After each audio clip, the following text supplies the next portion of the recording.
After 2 unsuccessful rifle elk hunts, Tyler and I sat down with a professional sniper and he walked us through our shot process from A to Z, so we made sure this never happened again. Let me explain. I'll be honest with you guys, last year I came into my rifle hunt relatively unprepared with my rifle and my ballistics and my shot process. Why?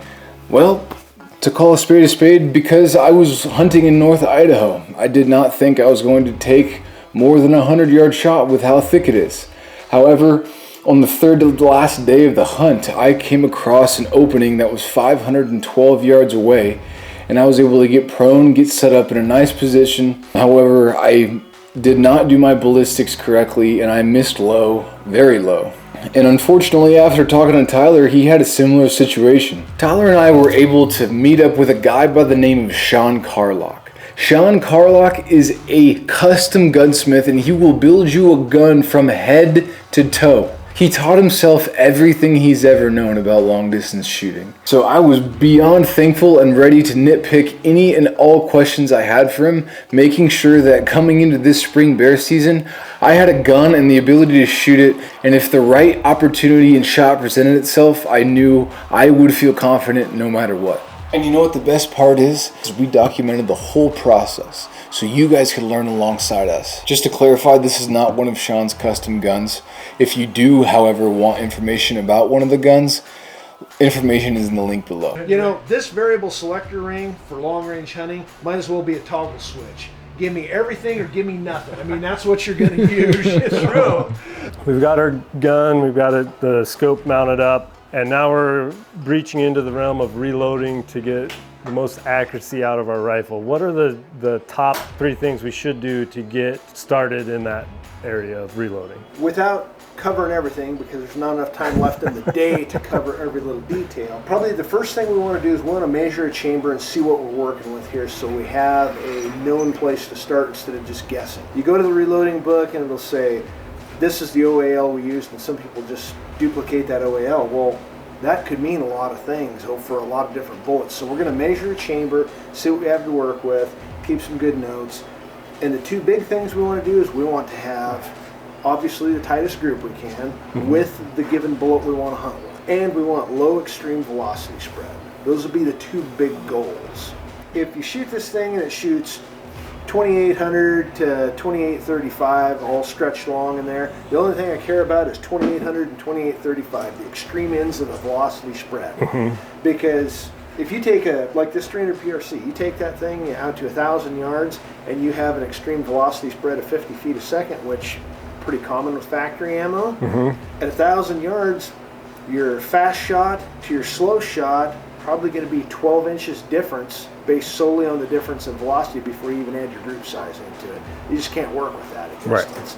So we want to get that extreme velocity spread, preferably down into the single digits, but at least down into that 15 or less zone. The tighter we can reload, the more consistent each bullet is, the better accuracy we're going to get at distance, correct? Absolutely. So what is the difference between a 200, a 250, a bench rest versus a regular primer? Okay, 200s are standard rifle primers. They don't have much fire as a 250. Okay. 250s have more fire for lighting off those bigger loads, really slow burning powder, you know. Okay. Like you take H50 BMG or H1000, the only thing that's really any slower than that stuff is like wet sawdust, you know. So it takes pretty good fire to light that stuff off. Gotcha. So you want to use a Magnum primer. The 200s, your ES will go right in the toilet because it's just not enough fire to get good consistent ignition inside the case. It'll ignite it, but your ES will be big. Now, what we're going to do here, we're building you a dummy round for your rifle so that at any point in the future you can reference this dummy round and go, okay, this is how far from the base of the case to the rifling where it starts, where the bullet touches it. So as you get 200, 300, 400 rounds through the gun, you go, you know, God, it just doesn't shoot like it used to. I wonder if the throat's burned forward further or too far or whatever. You can use that tool, you can measure it, and you can compare it to this original dummy round that you had when the gun was brand new. Measured fresh out of the chamber with our comparator, which measures where the rifling touches. We're 2.9, so we're 2.906 with the comparator. I measure the the overall length base to tip just as a reference number. But the reason you don't want to set things up with this is there can be quite a variation in the tip. That's the least consistent part of the bullet forming process, is when they draw the jacket out to the tip like that. So you can get some variations in there, and you wouldn't want to try setting it up like that. If you have a micrometer seating die like that, the micrometer on the top of the die measures in thousandths. We take our bullet here, or our measuring tool, and it's still the same 2.905556 that it was. Zero it out. Now we run this up in here long, so we know it's way long, and then measure it. Now, since we zeroed it out on the other one, whatever's on the micrometer, we dial in.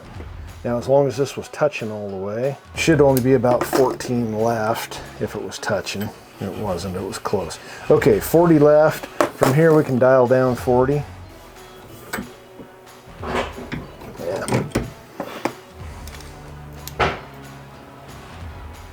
Boom. And we're on money, right?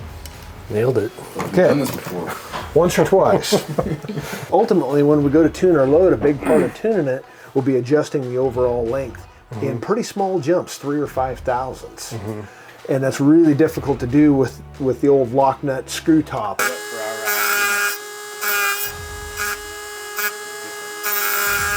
Now you know what it's for. All right. It'll always be in your reloading kit, and at any point you can always go back and measure that for reference. You bet. What are you looking for exactly? Just to start load here, what we used before, like right here, that exact bullet, H1000, Berger hybrid target bullets, 215s, that's what we're using. I've got data on this stuff already from previous guns we built or whatever. We're gonna go right to 80 grains, and we're gonna start off, we'll shoot a 3-shot group with them touching the lands at 0. We'll shoot 5 off, 10 off, and 15 off, and just see what the groups look like. Okay, great. All right, 0, -5, -10, -15.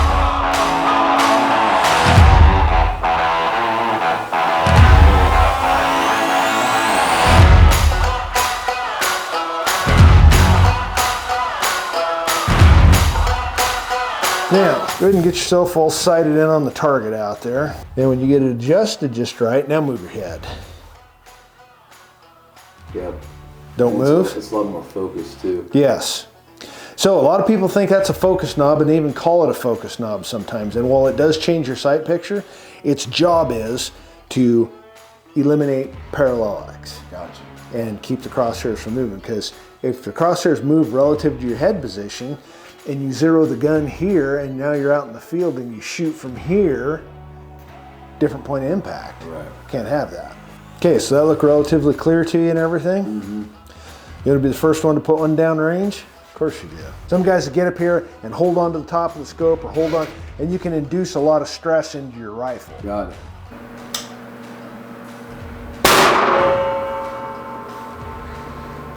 Primer's a little flat, there's no edge there. That all looks good. Left hand to the bag.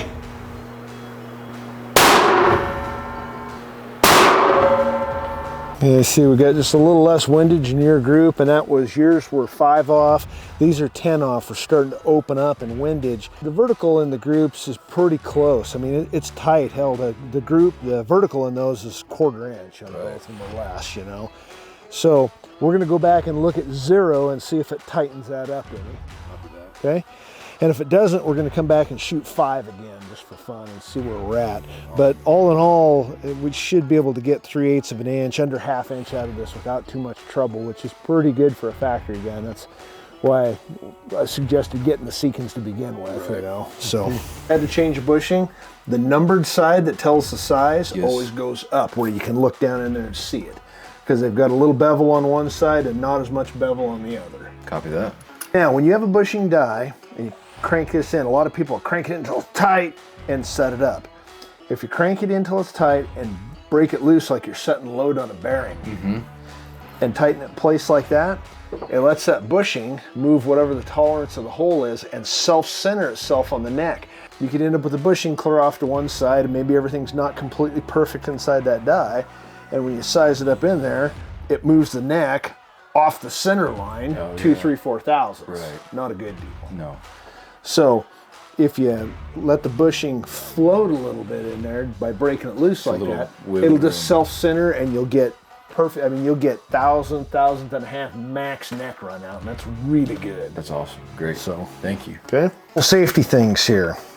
I like these hand primers like this, and I always wear some kind of glasses, and they're real easy, but always keep it pointed away from you or everybody else, and you just squeeze them in until you feel them stop. And I always run my, just real quick before I put it in, run my finger across there and make sure the primer's not sticking out in. Copy that. But that's it.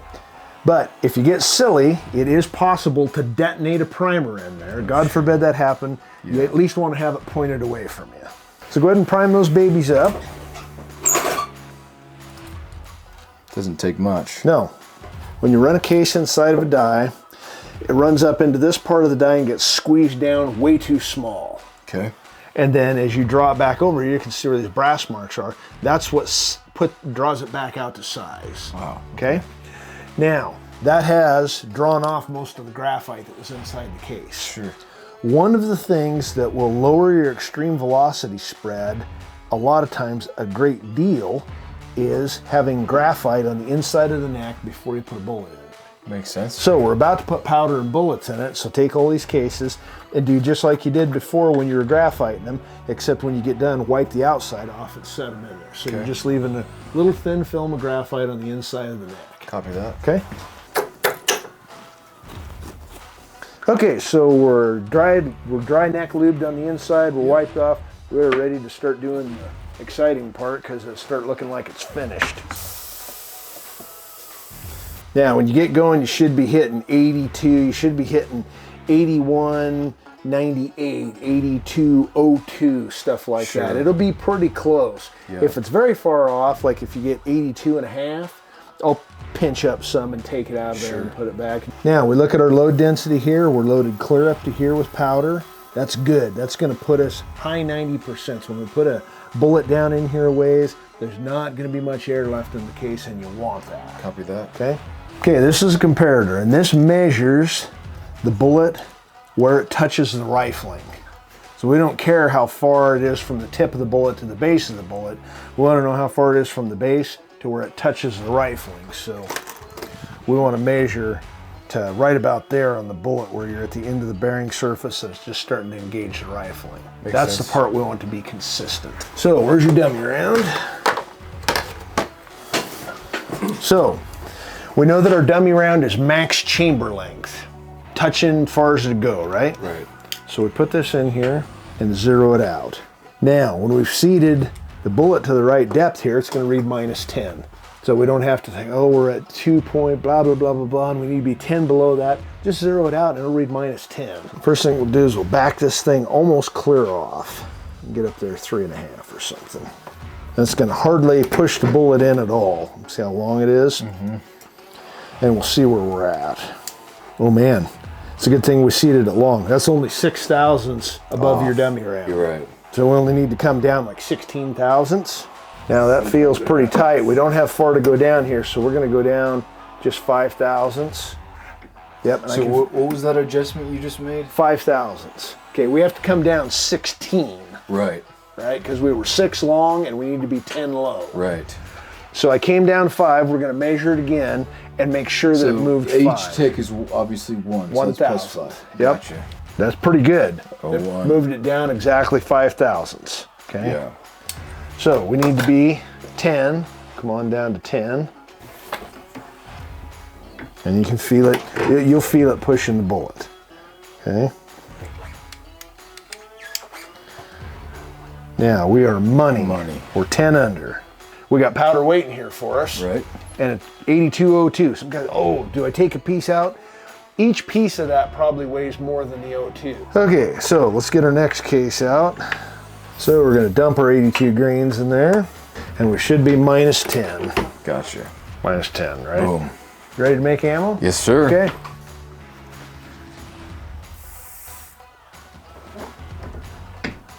That's it. Wow, I didn't do much. Dude, you're at making all. ammunition. It doesn't. First bullet. How do you Dun, dun, dun. Yeah. It doesn't take too much pressure to seat a bullet. Now, after we get done long range shooting and make it through bear season, and we get into later in the summer or whatever when you got some time again. Sure. Then we'll get you guys back here for part of the day anyway, or at least an hour or something, because you want to load up the rest of your ammo. Yes. And we'll go ahead and measure the throat then. We'll see if it made any change whatsoever in the first 30 rounds. What are we doing, Tyler? We're gonna shoot something. I'm not sure what, but we're gonna shoot something. You got the goods? I was looking out for you guys. Touch that and drag it around to 9 o'clock. Let go of it. Now, let's put our wind speed at like 2 miles an hour. Okay. Do you know why we picked 2? I don't.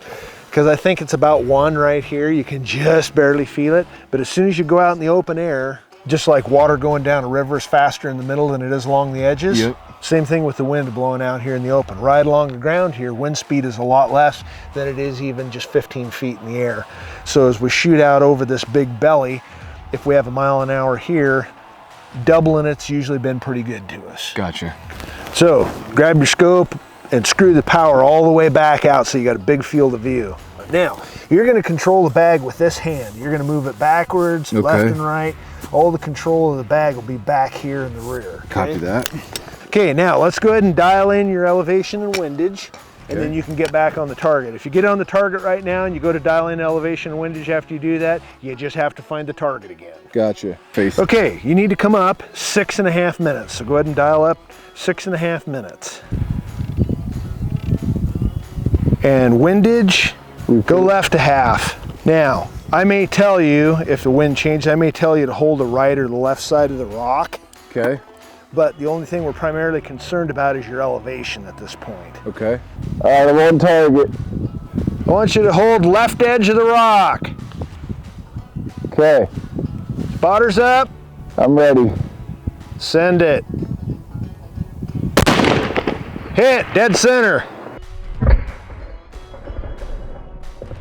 Out to this distance, we are validated. We know that we're right on the money, and we're probably going to be pretty close for a long ways. Now we might start to see a little difference at 800 or 900 yards or something like that. What we want to do is we're looking for a curve discrepancy. So you're right on at this one. We go to the next one. Let's say you're this far low. Okay. We're not going to worry about that too much right then. We're going to go on out further. Now you get out to a couple hundred yards beyond that, and now we're this low. Okay, our curve's not matching. Sure. You know, I try not to do anything based on just one target. Yeah, See this good. big ass white rock? It'll be easier for you to find. Go ahead and get set up on it. And I'm guessing I don't have to do the PA adjustment every time? You have to set that at every new distance. Okay. So go ahead and do that while you're down there if you want. Okay, you ready? Yep. Got your phone? We're 688 yards. Shooting angle -8, firing 304. Okay. That's still And you got the on. You got the distance in. Now the wind, let's leave right where it is. Okay. Also, the Yeah. muzzle brake makes it a bit of a difference. Oh, it's much nicer to shoot, isn't it?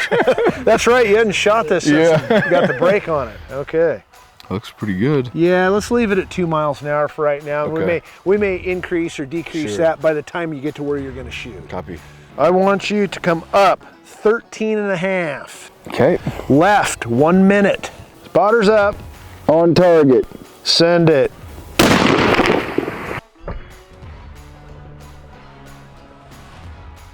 Hit right at 12 o'clock on the dot. Well, okay, we knocked that one out. Let's move on out. All right. Easiest way to find us is to go to the road and go to that tree that crosses the road and the rock underneath it. Oh, I see. Yep. I'm Got on. it? Yeah. Okay. Okay. Going back to 0. Yep, go back to 0. You ready for some dope? Yes, sir. Do you know what dope stands for? No. Data on previous engagements. Copy that. Up 19 minutes. Left 3 minutes even. Can you come on all my hunts? Spotters are up. On target. Send it. Right on the white. Right on the white. Hang on. We've lost some of our wind. Hold right edge. Call that back. Right edge. Send it. Nailed it! Right on the money, buddy. You dog white. That was almost half a mile. 860. Nice. Okay guys, we're all done validating now. We started off in the 400 yard range. We got on, we moved out. We moved out to beyond 800 yards before you were ever off the mark at all. But when we got out to 1,200 yards, we had some little corrections to make, and we had to go in and adjust that velocity. We adjusted the velocity, we got our elevation right on the money again, and then we pulled back to mid-range at 688 to make sure that our adjustment hasn't screwed up any of our mid-range validation, and right on the money. So we are good to go out to 1,000, 1,100 yards as long as the wind's not killing us. Which it always is, so. Yeah, you kill most of your stuff first thing in the morning, last thing in the evening, and the wind is usually at its best then. And so you don't have to usually deal with this air warming up stuff happening in the morning. It's usually much nicer when you're actually on the hunt. But yeah, this is not unshootable, but it does take a little practice. For sure. Well, thank you, Shawn. That was not a problem, buddy. Again, Shawn, thank you so much for all your time and effort showing Tyler and I the way of long distance shooting. I feel so confident behind the gun these days, and I have become absolutely addicted with reloading my own ammo. Just for fun, here's a quick clip of Tyler shooting a rock at 2,300 yards with one of Shawn's custom guns. Again, if you want more information about one of Shawn's custom guns, the link will be in the description below. Check one out. Yeah, the guy's the real deal. I can't say thank you enough. You ready to put some dope on the scope? Yes, sir. Come up. 95 1/4. Those are 30 minutes to the revolution, so you can go 30, 60, 90. 95. There you go.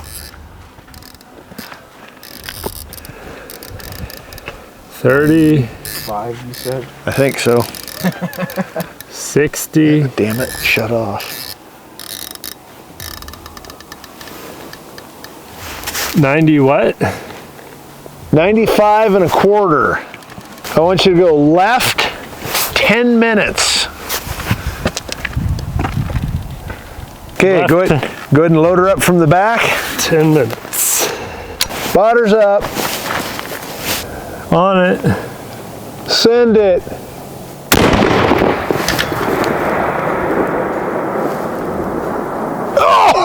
Oh! You're about that far high and left of it. That's pretty good. Yeah. Kinda. At how many yards? 25.52. 25.50. I feel pretty, I don't feel too bad about that. Oh no, you should. In this wind,